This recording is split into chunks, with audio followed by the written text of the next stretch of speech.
Selamat pagi anak-anak, semangat semuanya. Apa kabar? Sehat anak-anak? Baiklah, silahkan disimak tayangannya baik-baik karena pada pagi hari ini kita akan memulai proses pembelajaran memasuki materi bab 1 di kelas 9 semester 1, yaitu tentang sistem reproduksi pada manusia. Nah, ini pokok bahasan yang sangat penting karena saya yakin di antara kita semuanya pasti kelak jika sudah pada waktunya pasti kalian akan melakukan proses reproduksi. Nah, apa sih tujuan reproduksi itu? Nanti akan dibahas di bab ini secara mendalam. Kemudian, untuk bisa melakukan reproduksi, maka kita mengenal yang namanya organ reproduksi. Organ reproduksi itu dibagi menjadi dua, ada organ reproduksi pada pria, ada organ reproduksi pada wanita. Kemudian kita juga akan belajar tentang proses reproduksi. Bagaimana proses reproduksi pada manusia itu bisa terjadi?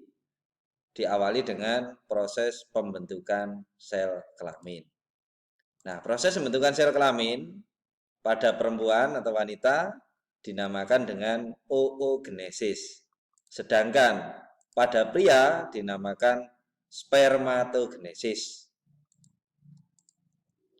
Nah, setelah terbentuknya sel kelamin, maka akan dilanjutkan dengan proses fertilisasi, di mana setelah terjadi proses fertilisasi, maka akan berkembang embrio dan yang terakhir terjadilah kelahiran.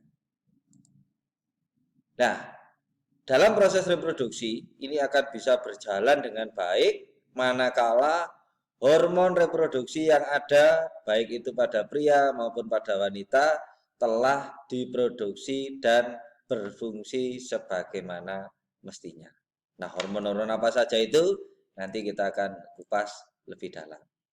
Nah, setelah hormon reproduksi diproduksi, maka pada wanita itu akan ditandai dengan adanya proses menstruasi.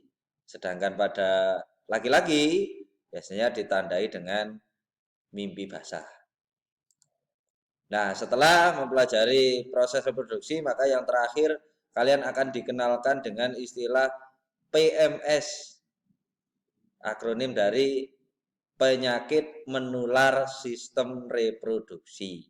Nah, ini sangat penting karena apa? Kalian nanti harus bisa menjaga diri kalian supaya tidak mengalami penyakit, khususnya adalah penyakit menular sistem reproduksi. Karena ini dampaknya bila tidak segera ditangani dengan baik, maka akan berdampak fatal yaitu terjadinya kemandulan alias tidak bisa memiliki keturunan. Nah, macam-macamnya apa saja nanti akan dijelaskan. Gejalanya, kemudian ciri penderitanya seperti apa. Nah, tujuan yang ingin dicapai dalam bab ini, nomor satu, reproduksi manusia adalah proses untuk menghasilkan keturunan baru. Jadi tujuannya adalah untuk menghasilkan keturunan. Kemudian yang kedua, menambah jumlah populasi. Jadi agar manusia itu tidak punah. Kemudian yang ketiga adalah mempertahankan kelangsungan jenis agar tidak punah. Ini tujuan reproduksi. Nah, kita masuk ke bagian satu, mengenal organ reproduksi pada manusia. Saya awali dari organ reproduksi pada pria atau laki-laki. Nah, coba kalian kalian amati tayangan berikut ini. Ini adalah bagan organ reproduksi pada laki-laki. Ada yang namanya corpus cavernosa, ada vesicula seminalis yang ini. Kemudian ada saluran ejakulasi yang ini. Nah, ini di mouse saya, kalian perhatikan. Kemudian ada namanya kelenjar Koveri yang ini. Kecil. Kemudian ada namanya vas deferens ini, saluran. Saluran untuk keluarnya sel sperma. Ada testis ini. yang sering dikenal dengan sebutan buah zakar. Kemudian pembungkusnya dinamakan dengan skrotum. Kemudian di dalam penis ada saluran keluarnya urin maupun sel sperma dinamakan dengan uretra. Kemudian di dalam testis itu ada lapisan yang namanya adalah epididymis. Kemudian yang paling luar ini dinamakan dengan penis itu sendiri. Ini kalau gambar yang sebelah kiri ini dilihat dari sebelah kiri. Kalau dilihat secara mendalam maka bentuknya akan seperti ini. Testis jumlahnya ada sepasang atau dua. Nah ini kalau saya perjelas, nomor satu itu namanya adalah vas deferens. Ini yang namanya vas deferens, saluran ini. Kemudian nomor dua, vesicula seminalis, ini yang lubang-lubang kecil ini. Kemudian yang ketiga, kelenjar prostat, ini yang saya lingkari, ini namanya kelenjar prostat. Kemudian yang keempat, yang kecil ini namanya kelenjar Koveri. Yang kelima, itu ini namanya adalah penis. Yang keenam, pembungkus ini namanya adalah skrotum. Yang ketujuh, lapisan yang melindungi testis itu dinamakan epididymis. Yang kedelapan, testis itu sendiri. Kemudian yang kesembilan, ini dinamakan gland penis atau kepala penis. Kemudian salurannya di dalam penis ini dinamakan dengan uretra. Apa fungsinya? Organ reproduksi pada pria yang pertama adalah testis. Berjumlah sepasang.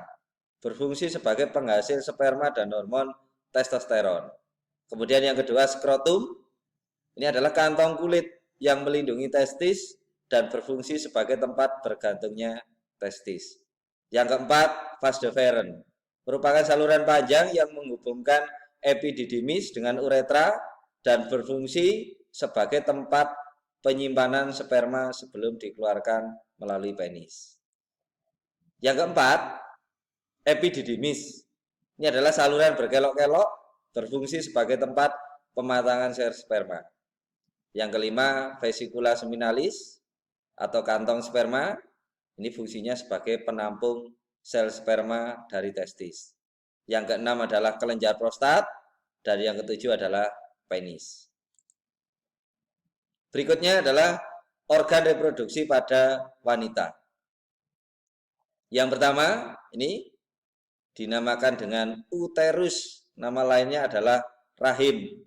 Jadi bentuknya sebesar ibu jari kaki orang dewasa. Ini ketika di dalam uterus atau rahim belum berkembang janin. Kemudian yang kedua, ini di sini ini namanya adalah serviks atau sering disebut mulut rahim. Kemudian yang ketiga, ini salurannya ini dinamakan vagina.